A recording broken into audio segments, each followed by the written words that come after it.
Olá, nós estamos mais uma vez em nosso canal, aqui gravando um vídeo a respeito da teologia bíblica, assuntos da teologia. Nós vamos falar nessa oportunidade sobre o método histórico crítico. Iremos fazer uma visão geral e panorâmica do mesmo. Numa perspectiva introdutória, nós vamos pontuar, qual o caminho que a gente vai traçar aqui. Nós vamos pontuar a história desse método, vamos falar sobre o seu início, desenvolvimento e características no mundo cristão. É óbvio, nós iremos tratar essa temática numa perspectiva panorâmica, uma visão geral do assunto. Não vamos esgotar o assunto, é um assunto bastante extenso, mas vamos tentar dar uma visão bem resumida sobre essa questão, essa metodologia, essa forma de leitura das Sagradas Escrituras. Primeiro ponto que a gente precisa entender, falando sobre a gênese dessa metodologia, é o seu início.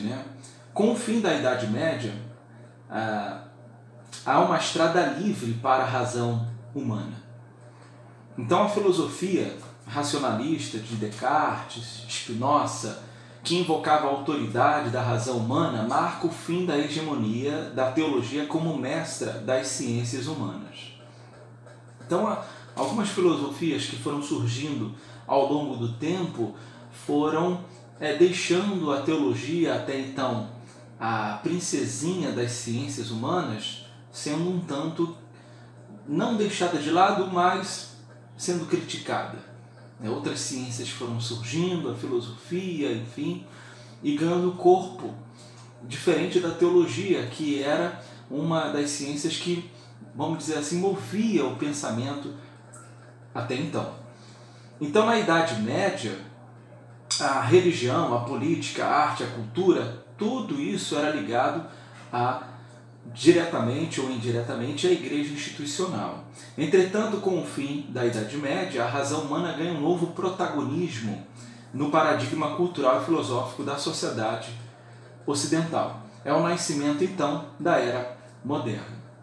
Após os eventos, quando a gente vai um pouquinho mais para frente, os eventos das reformas protestantes ali do século XVI, XVII, já na modernidade, houve uma profunda revolução no pensamento e nas ideias, e podemos pontuar alguns pontos importantes sobre isso. Primeiro, a evolução da leitura bíblica com diálogo com outras ciências. Então, a leitura bíblica agora está dialogando com outras ciências, a história, isso a partir da Reforma Protestante, século XVIII, XIX, enfim. Então, há uma emancipação da análise bíblica exegética da igreja. Então, agora o teólogo ele não precisa estar necessariamente ligado à igreja para analisar o texto. Até então, quem tinha a tutela dessa interpretação era a igreja. Então, isso foi sendo ruído, principalmente a partir da reforma ou reformas protestantes. Também há um fenômeno, isso já século XVIII, XIX, o nascimento das universidades e das disciplinas acadêmicas. Então tudo isso contribuiu para um novo pensar, um novo olhar para o mundo, para a religião e, em especial, um olhar das Sagradas Escrituras. Então, na Idade Média, quem detinha o monopólio das Sagradas Escrituras era a igreja.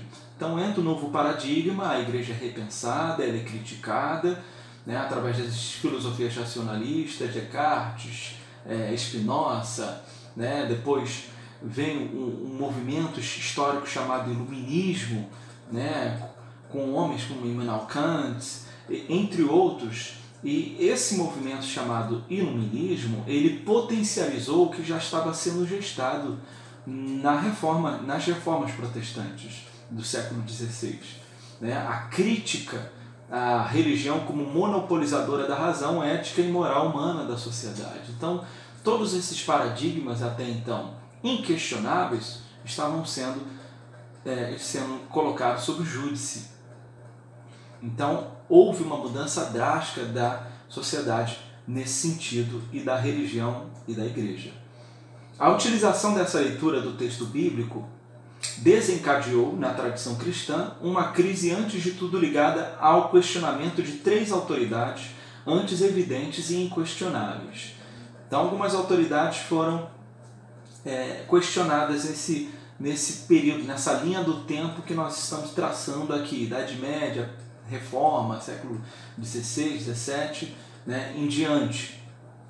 A autoridade dogmática da teologia, ela começa a ser repensada, a autoridade da igreja institucional, né, como já disseram, isso já começando já com os pré-reformadores, Savonarola, John Huss, e terceiro, a autoridade da teologia diante das demais ciências que vão ganhando forma no século XVIII e XIX. Então, nós traçamos uma linha do tempo do início aí do método histórico crítico e o que desencadeou, né, esse processo histórico que desencadeou essa metodologia, o método histórico crítico.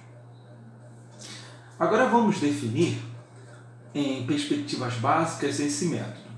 Nós podemos definir o método histórico crítico como um conjunto de métodos de análise diacrônica dos textos bíblicos. Ou seja, a análise diacrônica é quando eu vejo o texto, né, diferente da análise sincrônica, que pega o texto no seu texto final. A análise diacrônica, que é uma leitura que o método histórico crítico faz, ele percebe a evolução do texto. Então, o método diacrônico, ele se debruça, ele percebe o texto em toda a sua formatação evolutiva como um processo histórico. Então, o método histórico crítico ele tem algumas etapas. Primeiro, a crítica textual, né, que é a reconstituição do texto da língua original. A crítica literária, que é a identificação das fontes. A crítica do processo de tradição, que é a pré-história dos textos na transmissão oral. A crítica da redação, que é a coleta e reelaboração do material. Então, o método histórico crítico, basicamente, em suma, ele passa por essa estrada aí, né, dessas etapas, né? A crítica textual, crítica literária, crítica do processo de tradição, crítica da redação. Diferente da leitura fundamentalista, que nós vimos em um vídeo que está no nosso canal, você pode também ver, né, onde nós falamos que a leitura fundamentalista do texto faz uma análise sincrônica, ou seja, pega o texto na sua análise, na sua forma final, diferente da análise diacrônica, que é a análise do método histórico crítico, que percebe o texto, que considera o processo de formatação ou formação do texto ao longo da história. Então, o método histórico crítico ele se denomina histórico porque lida com fontes históricas em seus diferentes estágios de formatação. E ele se denomina crítico por ter um caráter mais investigativo do texto e de seus autores. Isso não significa, é importante ressaltar, que a sua proposta não seja criticar os que creem na Bíblia como palavra de Deus, mas sim tentar encontrar, por meio de diversas análises e etapas exegéticas, o que os autores queriam dizer aos seus pares contemporâneos. Essa é a ideia do método histórico crítico, chegar à ideia do autor ao máximo possível. O método histórico crítico foi muito estigmatizado no meio evangélico, ainda é hoje, por causa de algumas perspectivas racionalistas de alguns filósofos e teólogos que abraçaram esse método e entraram em profundo combate com a igreja institucional e com alguns postulados dogmáticos da igreja, né, naquele contexto do século XX, do século passado. E criou-se no senso comum esse preconceito, né, desse método, vendo o método como maléfico. E, particularmente, eu vejo o método histórico-crítico, pelo contrário, ele pode ser imprescindível até para a iluminação de um entendimento mais amplo dos textos bíblicos sem denegrir a fé daquele que está analisando o texto. Então, basicamente, nós vimos o início, né, o processo histórico, o que desencadeou esse método, e vimos definimos em perspectivas básicas o método histórico crítico. No próximo vídeo, nós iremos falar sobre o seu desenvolvimento histórico, ainda um pouquinho, né?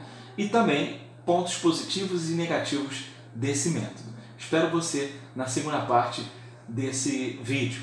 Você pode curtir, você pode entrar no meu canal, tá? Tem outros vídeos dentro da área da teologia bíblica e a nossa proposta aqui no nosso canal é falar numa perspectiva básica, pedagógica, né? Para o leigo, aquele que é simpatizante da teologia, se familiarizar sobre essas temáticas. Muito obrigado por ter nos ouvido, que Deus te abençoe em Cristo Jesus.